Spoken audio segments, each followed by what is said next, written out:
கோவை சிங்காநல்லூரில் நள்ளிரவில் வாகன தணிக்கையில் ஈடுபட்டிருந்த காவலர்கள் காரில் எடுத்து செல்லப்பட்ட துப்பாக்கியை கைப்பற்றினர். உரிமையாளர் கூறியதைப் போல் அது ஏர்கன் தானா என சோதனைக்கு அனுப்பியுள்ளனர். இது தொடர்பான கூடுதல் தகவல்களை எமது செய்தியாளர் நேசராஜ் வழங்க கேட்போம். நேசராஜ், வணக்கம். இது தொடர்பான முழு விவரங்களையும் பதிவு பண்ணுங்க. வணக்கம். கோவை சிங்காநல்லூர் பகுதியில் சட்டம் ஒழுங்கு பிரிவு போலீசார் நேற்று இரவு தீவிர ரோந்து பணியில் ஈடுபட்டு வந்தனர். அப்போது சிங்காநல்லூர் திருச்சி ரோட்டில் உழவர் சந்தை அருகில் இரவு 2 மணிக்கு அந்த வழியாக வந்த வாகனங்களை நிறுத்தி சோதனை செய்தனர். அப்போது ஒரு கார் வந்தது. அந்த காரை போலீசார் தடுத்து நிறுத்தி காரை ஓட்டி வந்தவரிடம் எங்கிருந்து வருகிறீர்கள், எங்கு செல்கிறீர்கள் என விவரங்களை போலீசார் கேட்டனர். அப்போது அவர் குடித்து இருந்ததாகவும் கூறப்படுகிறது. அவர் முன்னுக்கு பின் முரணாக பதில் கூறியதால் போலீசார் அவரது காரை சோதனை செய்தனர். கார் டிக்கி மற்றும் காரின் உள்பகுதியில் போலீசார் சோதனை செய்த போது காரில் நீளமான துப்பாக்கி ஒன்று இருந்துள்ளது.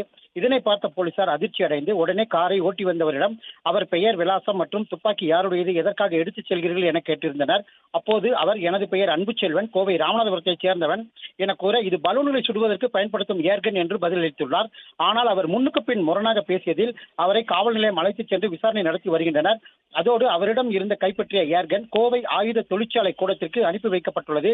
அங்கு அது எந்த வகை துப்பாக்கி என்பதை கண்டறியும் பணியில் போலீசார் ஈடுபட்டு வருவது குறிப்பிடத்தக்கது. நன்றி நேசராஜ், விரிவான தகவல்களுக்கு. பிளே ஸ்டோர் மற்றும் ஆப் ஸ்டோரில் இருந்து பாலிமர் செயலியை QR கோடு மூலம் பதிவிறக்கம் செய்யுங்கள். செய்திகளை உடனுக்குடன் பெறுங்கள்.